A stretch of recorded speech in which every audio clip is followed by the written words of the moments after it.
What is going on, everyone? Welcome to a brand new video where today I'm going to be discussing some of the pros and the cons of working at Amazon. Let's get straight into the video. So we're going to start off with some of the pros here so we can start off on more of a positive vibe because there are a lot of cons. I think that there's, looking at the list here, no, there's about the same amount of pros and cons, but I feel like, the cons always outweigh the pros. But we're going to start off with the pros first. So the first thing we're going to start off here is the pay, which is $15 an hour nationwide, I believe, throughout the entire United States. No matter which state you live in, the minimum wage at Amazon is $15 an hour, which is really, really good, especially if you live in states, lower wage states like me, like Texas, where it's really, really cheap to live here. The minimum wage is $7.25, so I make over double the minimum wage. It's really, really great, especially for a job that I literally had to do no interview for. I literally went to my computer, applied, got the job like 10 minutes later, and was working like the next week or so. And I never had to do any interview. I never had to do anything like that. Originally, I never had to do any drug tests either. You have to do a drug test once you get hired on permanently, but when you're hired on seasonally at the beginning, you have to do no drug test. So really, you don't have to do anything to get this job besides apply online. It doesn't matter what tattoos. I'm kind of getting into more pros here about like the attire or how you look. It doesn't matter how many tattoos you have, face tattoos, neck tattoos, piercings, none of that stuff matters. As long as you are a human being who can stand and walk, you're able to do this job. And even not walk, because there are people at the warehouse who work and they are in wheelchair. $15 an hour, it's excellent that you don't have to have really any serious qualifications, which is awesome. And with $15 an hour here in Texas, I'm able to pay my apartment bills, pay my rent, my bills, support my wife and I, support my dog. Like, it's all great. Everything is great for $15 an hour. So with how easy it was to get this job, that's an excellent pro about working at Amazon. The next thing we have is the scheduling. The scheduling is awesome. So there's multiple different shifts, but I work 4 days on, 3 days off, which is just beautiful because I've worked full-time jobs, where it's 8-hour shifts, 5 days a week, 2-day weekends. And this is much more superior. Being able to be on for 4 days, 10-hour shifts is just so much better than having to work for 5 days out of the week. Having that 3-day weekend is insane. And it's what allows me to continue to film these videos and have time to do other stuff other than just working. Because I feel like when you're doing 5-2, you're just working yourself out to the max, and like every little break is extremday important. And even sometimes, like if you really, the only free day is Saturday, and then Sunday you're just thinking, oh god, I gotta work tomorrow. Well, 3-day weekends, it's so much better. The scheduling is amazing. There's other shifts as well, such as the 2 days per week. Those are 10 or 12-hour shifts. I'm not really sure. There's also 3/12s, which is 3 days, 12-hour shifts. Those are awesome as well. I haven't worked them, but I'd imagine they'd be awesome because then you get 4 days off, and you're still getting paid for 36 hours of work, which is awesome. And yeah, the scheduling is amazing. So you don't get to necessarily choose your own schedule. Like, you can't go up to them and tell them, hey, I want to work this day. Once you apply, there's already a set list of schedules, and you just have to pick one of those. But I know the more popular ones are Sunday through Wednesday and Wednesday through Saturday. Those are the two most popular ones because they're both the 4 days with the 3 days off, and they're the 10-hour shifts, which everyone loves. Very superior. So the schedule is definitely a positive. And if you ever want to change your shift as well, you can. You just have to make sure your FC is still hiring, a fulfillment center is still hiring, because I work at a fulfillment center. Everything that I'm talking about is for fulfillment centers. The other ones are like sorting centers and delivery stations. I'm not really sure what they're called, but those are the other two, and I believe there's more as well, but the one that I'm specifically talking about is fulfillment center. Now, one of the next pros that I have is something that we have called VTO, UPT, or PTO. So those are all forms of times off, and what's great about them is that you can use these times off whenever you want. And what I mean by that is, like, I can be at work and I can get bored and I can just leave. As long as I still have hours for that time, I can literally just leave. I don't have to tell any managers. At least in my position, I am in Stowe. I should have mentioned that earlier, but I work in Stowe. And I know for Stowe, you can literally just leave whenever you want. It doesn't matter what you're doing. It doesn't matter if you've only worked 1 hour, if you've worked 30 minutes, you can just leave whenever you want, which is great. But you have to use PTO or UPT for that. So PTO is personal time off. Of course, every job has that. We get that at a somewhat slow rate, I believe, right now, and you get them at like 2.5 hours per week or 1.5 hours per week, something like that. And you can only max out at 48 hours for the entire year, which honestly kind of sucks because that's not a lot of time off for the entire year, at least paid time off. So that sucks. But we also get vacation time on top of that. Vacation time you can't use whenever you want. You have to schedule that like a week in advance or something like that, and it has to get approved by HR. But yeah, for PTO, it's able to be used whenever you want as long as you have some available. UPT is unpaid personal time, which is basically PTO, but it's not paid. So you can leave. You can also use that to leave whenever you want. If you leave without scheduling any PTO, without putting it in your A2Z app, which is the app you use to like clock in, check your schedule and all that. If you leave without using any PTO, it'll already default to UPT, which is unpaid personal time, and it's great. I think you get 20 hours of that 4 times a year. So, and there's no max on that, so you can keep like building it up during the year. So you can get like 20, 40, 60, 80, and you can have 80 by the end of the year, and you can go like 8 days in a row without going to work. Well, no, you can't do that, because if you go like, I think if you miss like 3 days in a row, it'll start sending you emails about job abandonment. So you can't do that. But like if you wanted to like miss a day, go another day, miss a day, go another day, you can keep doing that for as much and spend all your UPT that way as much as you want, basically. So it's great how you can just leave whenever you want, because most jobs don't do that. Like most jobs, if you want to leave, even if it's for an emergency, you have to tell your boss, and your boss might tell you like, hey, you can't do that. But if you're in a regular position at Amazon at the fulfillment center, if you're in a lower position, you're able to do that. You can leave whenever you want, which is, to me, is a super pro, because if I ever have an emergency, or if somebody, if I just don't feel like going, if I don't feel like being at work at that very moment, or I want to go home, I can just leave whenever I want, which is great because not other jobs do this. Amazon does, and it's really, really awesome. I love it a lot. Another pro that I have is that you're able to just work completely on your own without being bothered, at least not that much, mostly not at all. So with other jobs like retail and food service and all that, you have to constantly be talking to customers or constantly be talking to your coworkers or something like that. At Amazon, you can go in there, you can literally talk to nobody at all. And if you work well and you do everything correct, you can talk to nobody the entire day. There's been days where I've walked in there, not talked to a single person, did my job for 10 hours, walked out of there like nothing. There's been days like that, and most days are like that.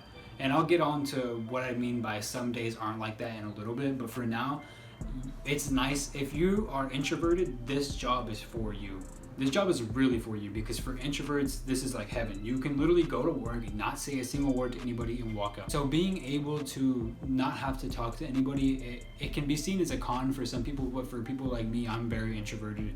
It's awesome. Not only do you not have to do an interview, you don't have to talk to anybody at work. So it's really, really great.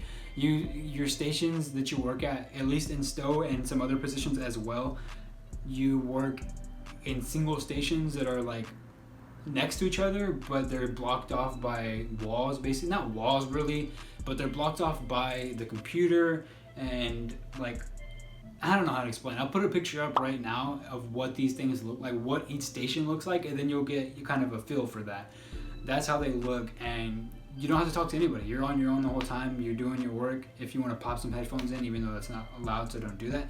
If you want to, you could just listen to podcasts, listen to music all day, and it's awesome. Another pro that I have, which I've seen people complain about this one so much, is that for me, the work is very easy. I've seen a lot of people online say, man, working at Amazon is like slavery, it's such hard work, it's difficult, it sucks. And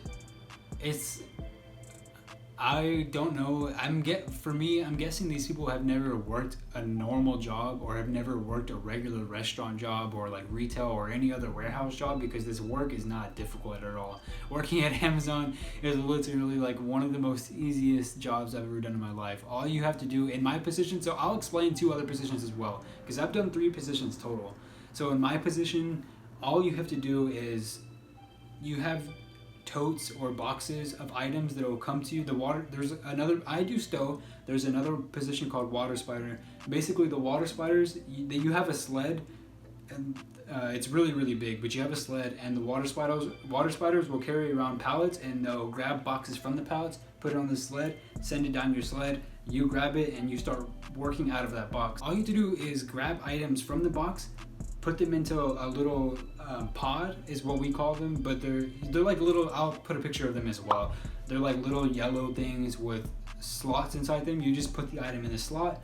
You keep doing that until the box is empty, or until that pod is full. You send that pod away by pressing one single button. And all of this might sound a little bit complicated, but it's super easy. And I'll probably show this in another video one day as well. All you have to do is literally put items inside of a box, inside of a pod all day. You're just putting items in pods all day. That's it. It's so easy. I don't understand why people complain that this is slavery. Like, I get it for some fulfillment centers. It's probably really bad, because I have to say that the work really, or not the work necessarily, but the way employees are treated, it varies a lot from locations. But for my location, and I know for a lot of other locations, the work is not hard.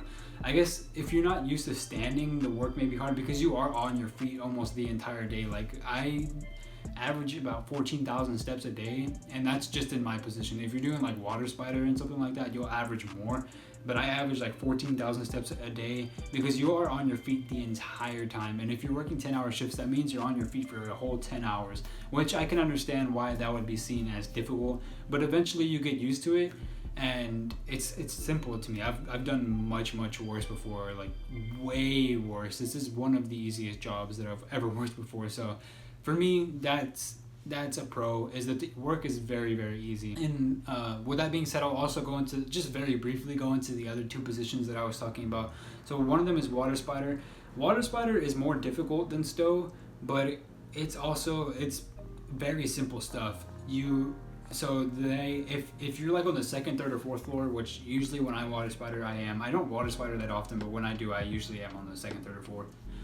Basically, all you have to do is wait for the pallets to come up the elevators. You grab your pallet jack, pull that pallet out of the elevator, go to your stations, because when you're water spider, you're assigned to like 3 to 7 stowers. Usually it's like 5. Usually your average is like 5 though.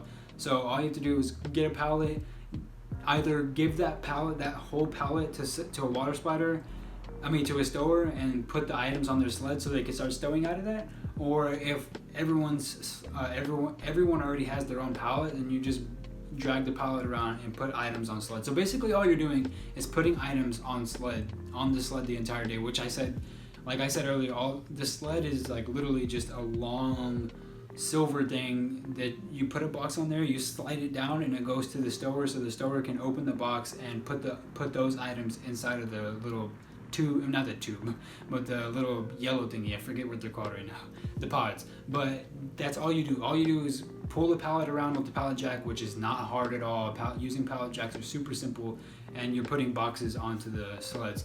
And the last position that I've done is dock, which you're literally just unloading trucks. Super easy stuff. You're unloading trucks. It's grunt work, but it's easy. It's not like hard work. Manually, like it is manual labor. Like it is a little bit like dock is the worst on the body, I think. So it is pretty tiresome on the body, but I think for the most part it's still really easy work. And I think as long as you're not at a very hostile environment, or your location is great, it's gonna be easy work, or just a little bit tough on the body and you're gonna be tired. Admittedly, if I did dock every day, I'd probably feel differently about this, because dock is a little bit more tiring and difficult. But for the most part, it is easy work in terms of you're not having to like basically do math problems to figure this stuff out. You're not having to do like very difficult stuff that you need a degree to do. Like it's all easy work. It can be tiresome, but you'll get used to it, and you also build up strength and stamina. So that's great. One of the other pros, this one is like one of my favorites, is that you can wear whatever you want. Obviously you can't go naked or anything like that, but you can mostly wear whatever you want. The dress code is very like loose. Like this is what I wore to work today, so I'll stand up real quick to show. I just wore these baggy Adidas sweatpants and this hoodie. And I didn't wear this hat, I wore a beanie instead, but the beanie. That's it. I had my Apple Watch on as well, but this is how I went to work. I went to work looking like a bum. I wore some Adidas sweatpants, a little hoodie, and that's it. And obviously a shirt underneath as well. But yeah, the dress code is like very loose. If you want to wear jeans to work, you can. I see some people do that, but most people, a lot of the women, they just wear tights or like yoga pants or something like that. And a lot of the guys, they just wear joggers or sweatpants. Some of them wear jeans, some women and men wear jeans. For the most part, if you don't want to wear jeans or you don't want to wear like khaki pants or anything like that, you could just show up in sweatpants. You could literally show. I think I've seen somebody show up in pajamas. If you want to wear pajamas, go for it. And for the tops, like it's also not really strict. You can pretty much wear whatever you want there as well. So yeah, the dress code is a pro because you don't have to. There's no tight dress code. You're not going in with a suit or anything like that. You're not going in wearing khaki pants with a red shirt like Jake from State Farm. None of that stuff. Wear whatever you want, whatever you feel comfortable wearing, wear that, which is great. That's a super pro to me. And another pro is how easy it is to get hired. I've already spoken about this, but literally you just go online. This is gonna be quick. You just go online, apply, get the job, you're done. You show up to work for some screen, you have to take your badge picture and stuff like that. And that's pretty much it though.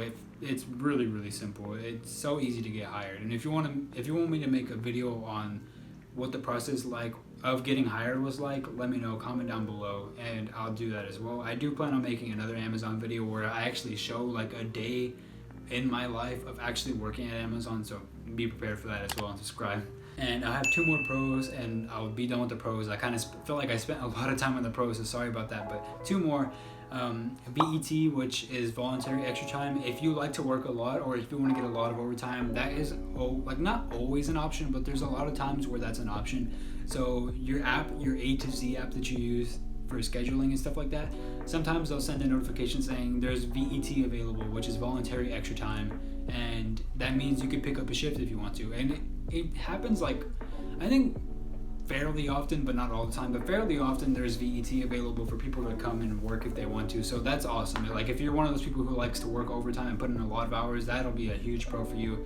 I have never picked up VET before, but I know that if I was ever short on money and I needed to go into work for an extra day, that it's an option sometimes. So that's great. And the last one is that it pretty much never gets slow. If you're a person who doesn't like work to get slow and you just want to be constantly working so it goes by faster, that's great because it almost never gets slow at Amazon. You're almost always constantly doing work. There are times where maybe the people on the dock aren't going fast enough and they're not sending items up to the water spiders to give items to us. So you may be waiting, which it sucks when you're having to wait for that stuff. So there are times when it gets slow, but they're not that often. It's more rare that it gets slow. So if you like a job where you're working the whole time and you don't want to be bored and just have nothing to do, then this is a job for you because you're almost always working. And now we go on with the cons. I feel like I spent a little bit too much time with the pros, so I'm going to try to go to the cons quickly, but I don't see that happening, to be honest, because there are some cons that I'd love to talk about.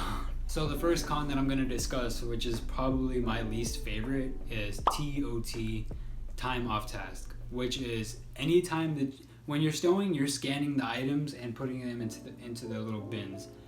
Any time that you stop scanning items for 5 minutes, well, at my facility it's 5 minutes. At some others I think it's 4 or 3, and then at others as well it's 10, but I think it's way more common for it to be 5 minutes. 5 minutes is basically the standard. So if you don't scan an item for 5 minutes, you start getting tracked time off task. So if you're gone for time off task, you have 30 minutes max of time off task per day. So if you stop scanning for 10 minutes because you go to the restroom and come back, that's really, really fast, and you'll understand why in just a little bit. That's really, really fast. If you do that 4 times, you take 10, you're away from if you're away from your station scanning for 10 times,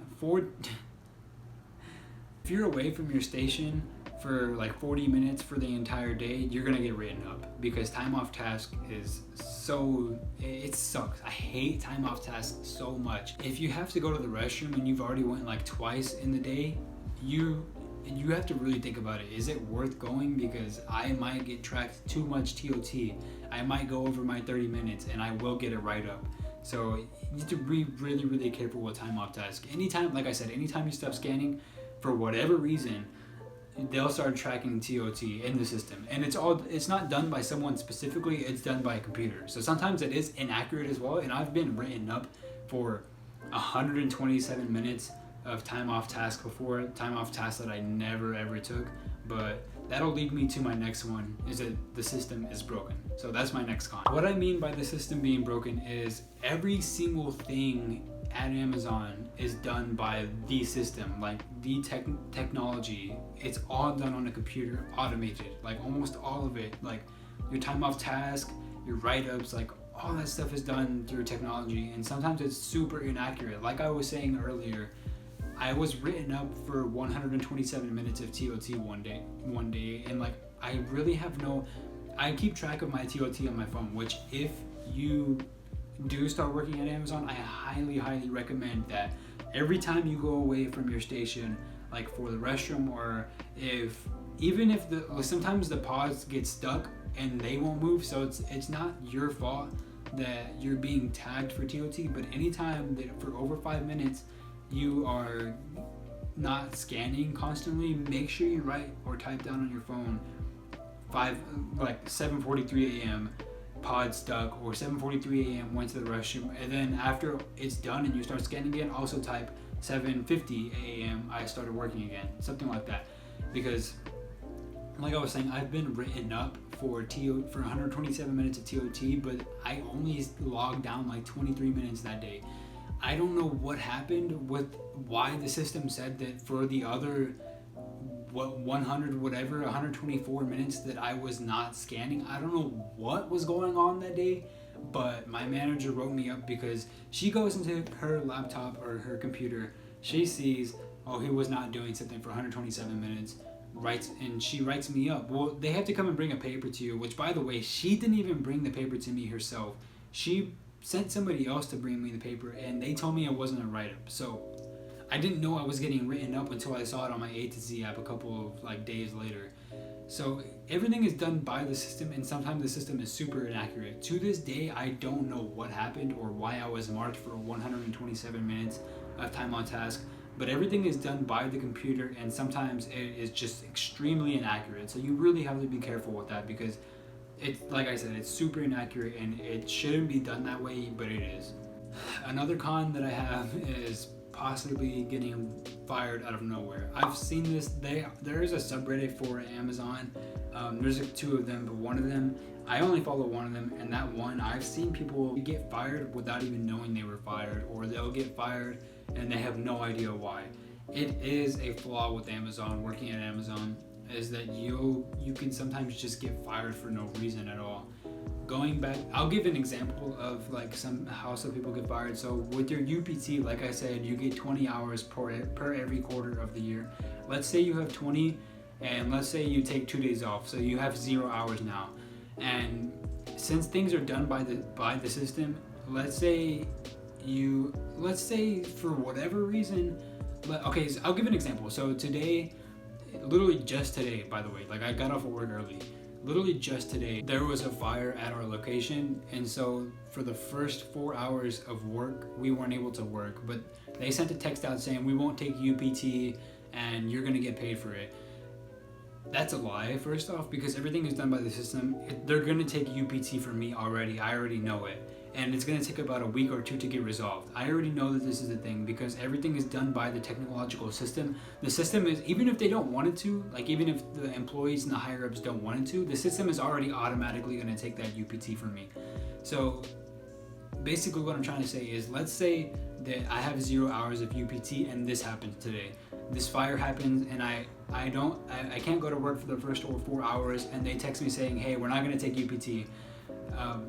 Basically, if I have 0 hours and for some reason the system messes up and they do take UPT, I'm gonna get fired, because if you go below 0 hours of UPT, the system will automatically send a job abandonment email, which is basically a letter saying, hey, we basically received the fact that you haven't been to work, or so-and-so, or you're below your UPT hours. Are you abandoning your job? And if you don't reply to the email, let's say I don't know any of this is happening, and I'm a new employee, and let's say that I really trust their word that they're not going to take UPT from me because I couldn't go inside the warehouse because it was on fire for 4 hours.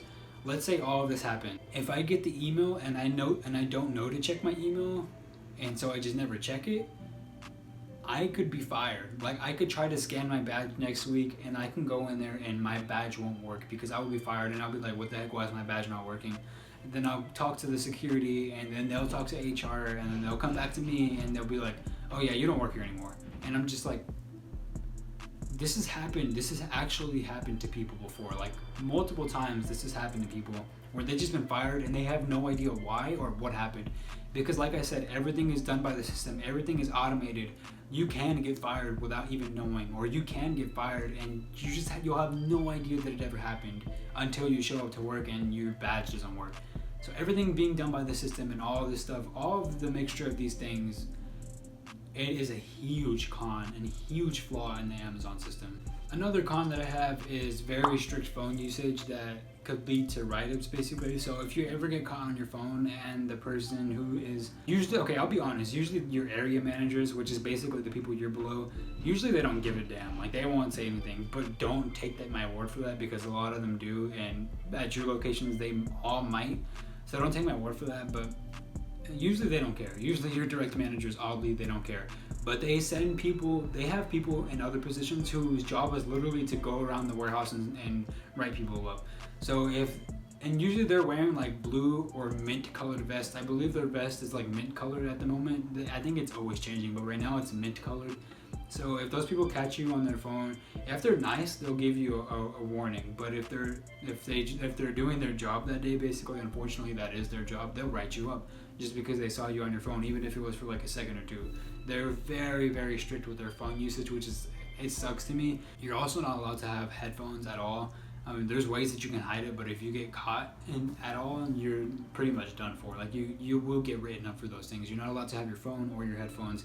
They're very, very strict with technology. Before COVID, because I've only worked here for like during COVID, but before COVID, you weren't allowed to bring your phone into the work at all. From what I've heard, you weren't able to have your phone at all. So now at least you can bring your phone in due to COVID for emergencies only, but outside of that, I don't know how it's going to be whenever COVID is done. I don't know if we're gonna be able to bring our phones in still, or if they're gonna use the metal detectors and tell us like no phones. I don't know what's gonna happen, but I'm not ready for it. I have two more. I'll do this one, which is your rates. So if you're stowing, they want you to hit a really, really, really high rate. Like they want you to scan an item and put it in the bin. I'll just give it an example. Let's say they basically as an example, they want you to do like 3,000 per day. So if you're not scanning 3,000 items per day, the next day or even that same day, they'll come and talk to you and they'll be like, hey, like you're not doing good, blah, blah, blah. And this is what I was talking about way earlier ago when I said sometimes you have to talk to people, because sometimes there is people that'll come around.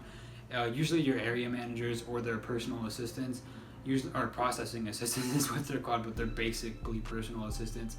They'll basically go to you and be like, hey, you're not meeting all your rates today. You're not freaking going Usain Bolt speed to do all of your work. What's happening? Like, and if you're on the bottom, basically there's a list as well of people, and it'll be like rates ranked from first to last. And if you're in the bottom 5% of those rates, you get written up for that too. So you have to really, really be careful, because first off, their rates are extremely unrealistic and super annoying. So I think that's the main con about them, is that they're extremely unrealistic. Like if you see what they want from you, those rates are almost impossible to meet. I think even on some of my best days, I don't get 100%, because you have to get 100%, or they want you to get 100%. I think as long as you're above 80 though, you're fine. Even on some of my best days, I've only hit like 97%. I think maybe I went over like 108% like once, but even on some of my best days, like I said, you have such a hard time meeting those rates, and you most likely won't meet the rates that they want you. So it sucks how unrealistic those rates are, and also the rates depend on how what kind of items you're getting, and that they don't the people who are coming around ask you that. I feel like they don't really realize that. Some of them do. Some of them are really understanding, but sometimes, for example, sometimes you the mix, it's called the mix, which is small items and big items, which is 18-inch items, not frying pans, but iron cast skillet is an example of an item that's 18 inches and has to be stowed into the really, really big pods. Sometimes you'll have only a big mix, so you'll only have big items, and obviously what's going to be faster? Scanning super, sometimes there's items this small. What's going to be faster? Scanning those items and putting them in there, or having to carry an item, shove it into a huge bin, scan, or like really scan it first, shove it into the bin, and then scan the bin. Like, which one is going to be faster? Obviously the small ones are going to be faster. So sometimes you'll get really, really bad mixes and you'll only have big items. In my case, a lot of the times that's what happened. I only get big items. So in those situations, it really sucks because you'll see your rate, or like sometimes they'll pass a list around and it'll have your rate, and I'll only be like at 35 or like 50% or something. It's like, this isn't my fault, and of course I'm gonna get in trouble for it. I might not get written up if I tell the person that, hey, like I only had a big mix this day or something like that. Like sometimes you won't get written up for it if you have a good excuse, and not really an excuse but a reason. But it just sucks that they want you to meet these rates that you can't meet because sometimes it's out of your control, or like even in other cases, sometimes the pods will get stuck. The pods are driven around on these little orange robots that drive like super fast. Sometimes those robots are, for whatever reason, they'll just stop and freeze and they won't move at all. Whatever that reason may be, that happens a lot. And basically because of that, they won't come to your station because if they form a line, these robots, and if the first one gets stuck, the last three can't go. So they can't get to your station. So you'll literally have no robots in front of you, which you need to put the items in the pods. You'll have none in front of you.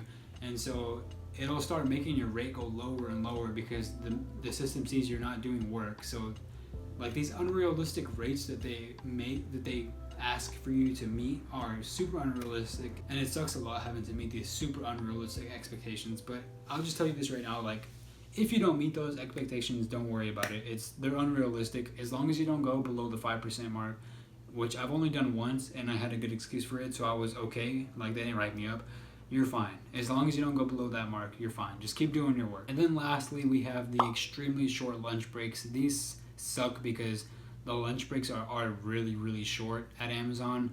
For, I think, if you do 12-hour shifts, you have 30, 30, and then 15. But for my shift, the 10-hour shift, you only have 30 and 30.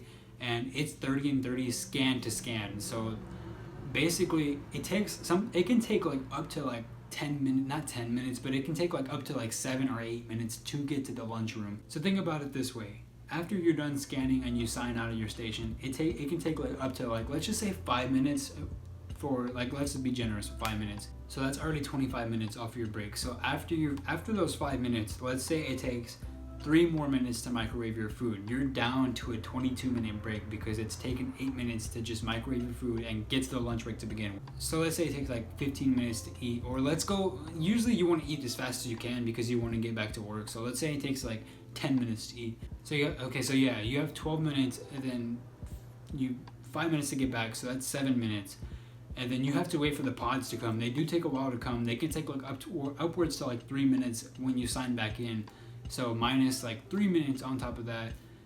Basically what I'm trying to say is, with how much time it takes to go to your break room, microwave your food, scan an item, wait for the pods to come so you can scan your item, like all of this stuff takes a long time. These 30-minute breaks are not enough.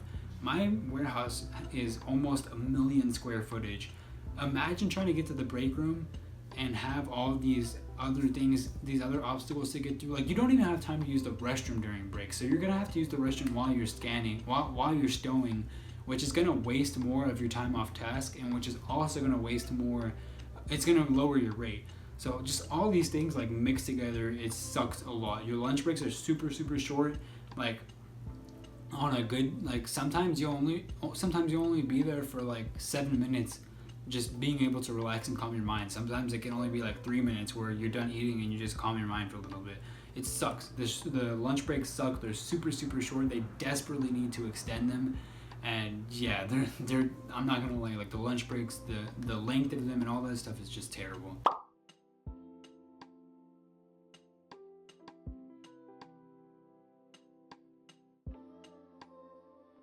Some of this stuff may not have made sense to you. I did use a lot of like the Amazon terms.